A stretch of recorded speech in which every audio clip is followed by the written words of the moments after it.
Hi friends, welcome to Aarthi's Kitchen and Vlogs. ഇന്ന് നമ്മൾ കാണാൻ പോകുന്നത് അടിപൊളി ശർക്കര പൊങ്കലാണ്. അത് എങ്ങനെയാണ് ഉണ്ടാക്കാൻ പോകുന്നതെന്ന് നമുക്ക് നോക്കാം. ശർക്കര പൊങ്കലിന് ഞാൻ ഇവിടെ 1/2 ഗ്ലാസ് പാശിപ്പരിപ്പ് എടുത്തിട്ടുണ്ട്. പിന്നെ അതേ ഗ്ലാസിന്റെ അളവിൽ തന്നെ 1 ഗ്ലാസ് പച്ചരി എടുത്തിട്ടുണ്ട്. പച്ചരി ഞാൻ നന്നായിട്ട് 2-3 പ്രാവശ്യം കഴുകി വൃത്തിയാക്കി വെച്ചിട്ടുണ്ട്. ഇനി ആവശ്യത്തിന് നെയ്യ്, കുറച്ച് ഉണക്കമുന്തിരി എടുത്തിട്ടുണ്ട്, കുറച്ച് ഏലക്ക ചതച്ചത്, കുറച്ച് കാഷ്യൂ നട്ട് എടുത്തിട്ടുണ്ട്. ഞാൻ 400 ഗ്രാമിന്റെ ശർക്കര എടുത്തിട്ടുണ്ട്, 4 ഗ്ലാസ് വെള്ളം, പാലും എടുത്തിട്ടുണ്ട്. സ്റ്റൗ കത്തിച്ചിട്ട് ഒരു കുക്കർ അടുപ്പത്ത് വെച്ചിട്ടുണ്ട്. അതിൽ 1 സ്പൂണ് നെയ്യ് ഇട്ട് കൊടുക്കാം.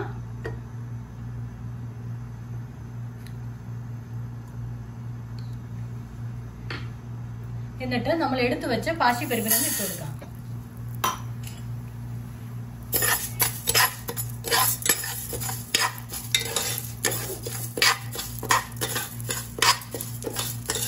ഇത് കളർ മാറണം എന്നുള്ള ആവശ്യമൊന്നുമില്ല, ചെറുതായിട്ടൊന്ന് വറുത്താൽ മതി.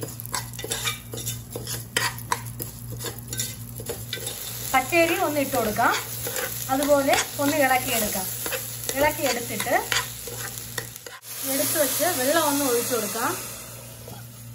എന്നിട്ട് ആ 1 ഗ്ലാസ് പാലെടുത്ത് വെച്ചില്ലേ, അതും ചേർത്ത് ഇട്ട് കൊടുത്തിട്ട് കുക്കറിന്റെ മൂടി വെച്ച് അടച്ചു വെച്ചിട്ട് 4 വിസിൽ വരുന്നവരെ നന്നായിട്ട് വേവിച്ചെടുക്കാം.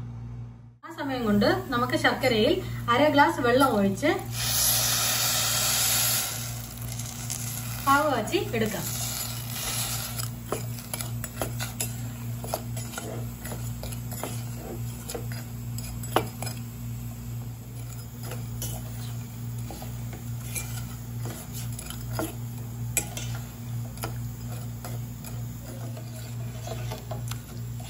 ഏകദേശം പരുവം ആയിട്ടുണ്ട്, കുറച്ചുകൂടെ ഉരുകാനേ ഉള്ളൂ. ശർക്കരയൊക്കെ നന്നായിട്ട് ഉരുകി കിട്ടിയിട്ടുണ്ട്. ഇനി നമുക്ക് ഇതിനെ ഒരു അരിപ്പ വെച്ച് അരിച്ചിട്ട് നമുക്കിതിനെ ഒഴിച്ചു കൊടുക്കാം, അരിച്ചെടുക്കാം. ഡസ്റ്റ് എന്തെങ്കിലും ഉണ്ടെങ്കിൽ ഇതിൽ മാറും. ഇനി നമുക്ക് കശുവണ്ടിയും ഉണക്കമുന്തിരിയും വറുത്ത് കോരാം. അതിന് 1 സ്പൂണ് നെയ്യ് ഒഴിച്ചു കൊടുക്കാം. ഇട്ട് കൊടുത്തിട്ടുണ്ട്.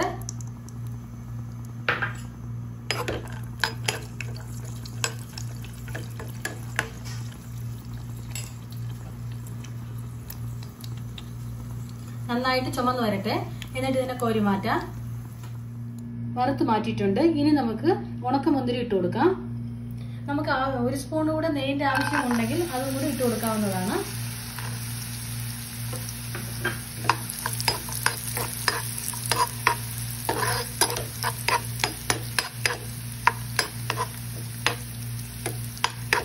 ഇനി നമുക്ക് കോരി മാറ്റാം. കുറച്ചുകൂടെ ഉണക്കമുന്തിരി ഉണ്ട്, അതും എടുത്തിടാം.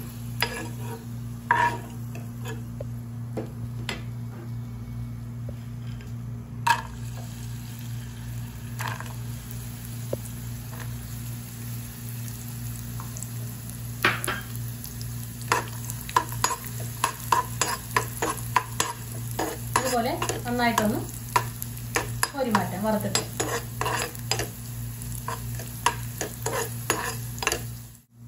ഇതിനെ നമുക്ക് ഇതിലോട്ട് മാറ്റാം. അടപ്പ് മാറ്റാം.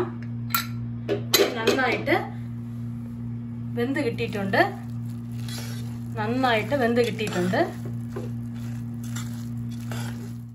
ഇനി നമുക്ക് അരിച്ചു വെച്ചിരുന്ന ശർക്കരയെ ഒന്ന് ഒഴിച്ചു കൊടുക്കാം. ഈ സമയത്ത് നമുക്ക് ഏലക്ക ചതച്ച് വെച്ചിരുന്നതിനെ ഇട്ട് കൊടുത്തിട്ടുണ്ട്. മുന്തിരിയും കശുവണ്ടിയും ഇട്ട് കൊടുക്കാം.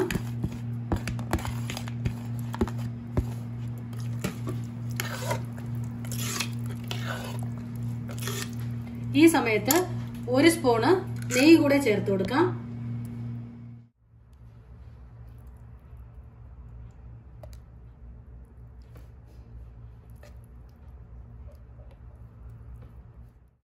അങ്ങനെ അടിപൊളിയായിട്ട് ശർക്കര പൊങ്കൽ റെഡി ആയിട്ടുണ്ട്.